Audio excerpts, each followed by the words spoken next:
Good evening. We have a disturbing report from the flashpoint of this summer's war between Georgia and Russia, which led to talk of the revival of the Cold War.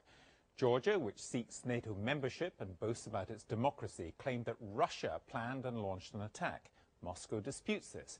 Whatever the exact series of events, Newsnight's Tim Hewell is the first Western journalist to secure unfettered access to South Ossetia. He heard eyewitness accounts that Georgian troops engaged in human rights abuses, including shelling a sleeping city and deliberately bombarding undefended apartment blocks. We'll hear the Georgian side in a moment from the president himself. First, here's Tim's exclusive report from South Ossetia and its main town, Skinvali, in a region which some fear could start off World War III. Just before midnight, one Thursday in early August, a barrage of rockets and shells was unleashed on a small town in the Caucasus Mountains of Georgia. It came from the country's own government, determined to reconquer a rebel stronghold. But the rockets didn't just hit rebels. They hit many ordinary houses, including the one that was Taya Sitnik's home. This is what used to be our stairwell. We were hiding in the basement down here. Taya and her son Georgi rushed down here from her upstairs flat in Skinvali when the bombardment started at 11:30 on the night of the 7th of August.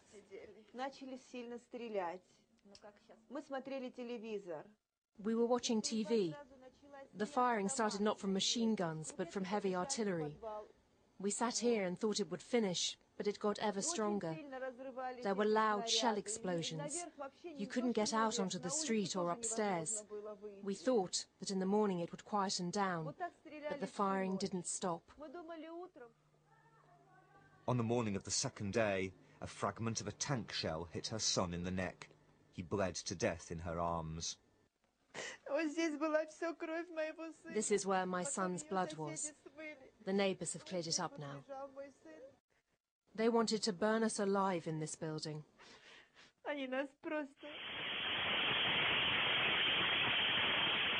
Mobile phone footage shows the Georgians using notoriously inaccurate Grad rockets and taking their tanks through the streets.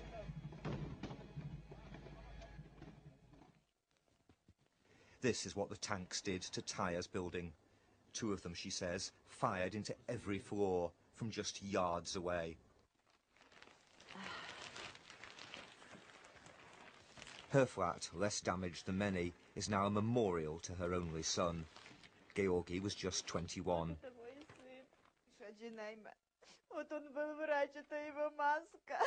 He was a dentist. Here's his mask.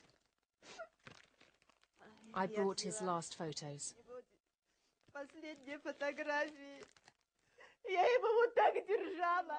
I held him in my arms. I closed my son's eyes. How can that be, for a mother to close her own dead son's eyes?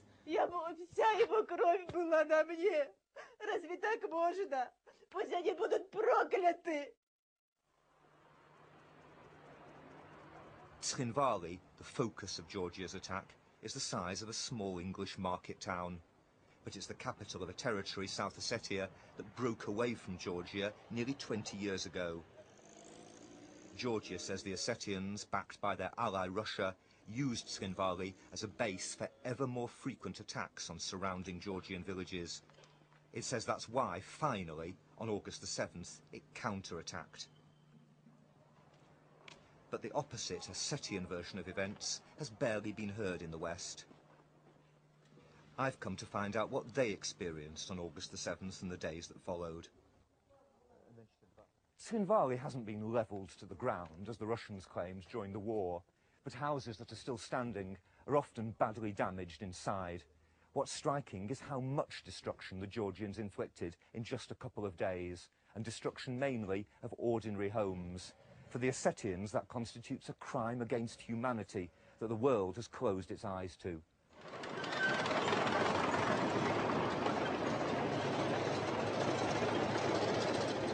The world concentrated instead on what happened next, the invasion of South Ossetia and other parts of Georgia by the Ossetians' mighty allies, the Russians. The West was outraged. There was a tit for tat. I think the Georgian action was reckless. I think the Russian response was disproportionate and wrong.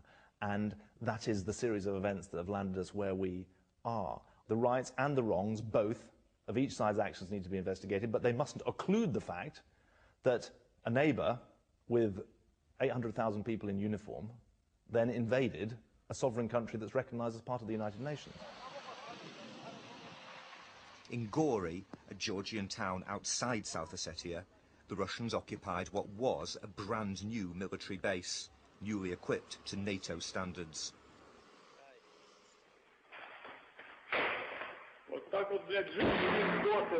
The footage ordinary Russian soldiers took on their mobiles reveals their wide-eyed fury at the Georgian enemy's superior conditions. Охуенные кровати, блядь. Охуенная казарма с потекими окнами, блядь. Как мы, блядь. Russia deliberately trashed this base to weaken Georgia militarily and to punish the country for its growing ties with NATO. And indeed, Georgians believe that it was to accomplish those objectives that Russia started the whole war in the first place. So who was to blame for the outbreak of war? In the Georgian capital, Tbilisi, they say they can prove it was the Russians. And Huel, names Sturdy and Huel. Sturdy and Huel. They're taking me to their top-secret monitoring centre, where evidence collected by this operative is at the heart of the debate. It's the tape of a phone call between two Ossetian border guards, apparently confirming that Russia began the war. One guard reports that a Russian armoured column has passed through the tunnel from Russia onto Georgian sovereign territory. What's crucial is the timing. The Georgians say the call was made at 3:25 a.m., some 20 hours before their attack. In the Georgian Interior Ministry, a senior official played me the recording.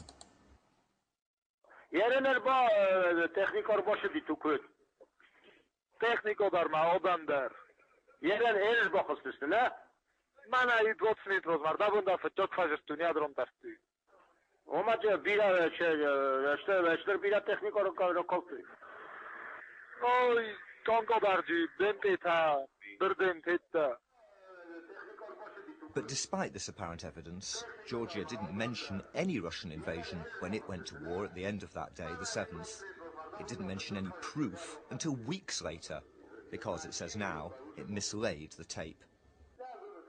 So even though this tape was so important as evidence of Russia's actions, you actually lost it for a month? Well, we never lost it actually, because it was in the files. But we had about 6,000 intercepts of the same kind. But this was a crucial one. This was crucial. So even one so important to your case, you didn't keep it specially, separately? No, that was a mistake. Russia's foreign minister, Sergei Lavrov, isn't convinced. This tape is nonsense and it is a lie. Look, NATO and the United States, with all the satellites monitoring this area very, very closely, how can they not know the truth? They know it, and we know that they know it.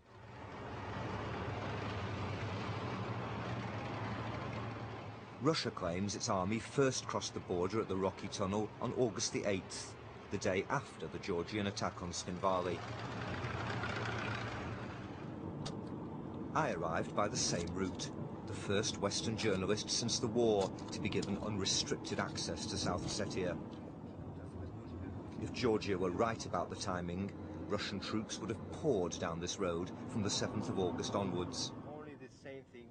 But our driver Alan Parastayev, an Ossetian who came this way on the morning of the 8th, says he saw no troops at all.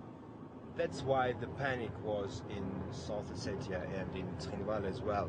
And even some of the authorities said that the Russians betrayed us and they don't want to help us anymore.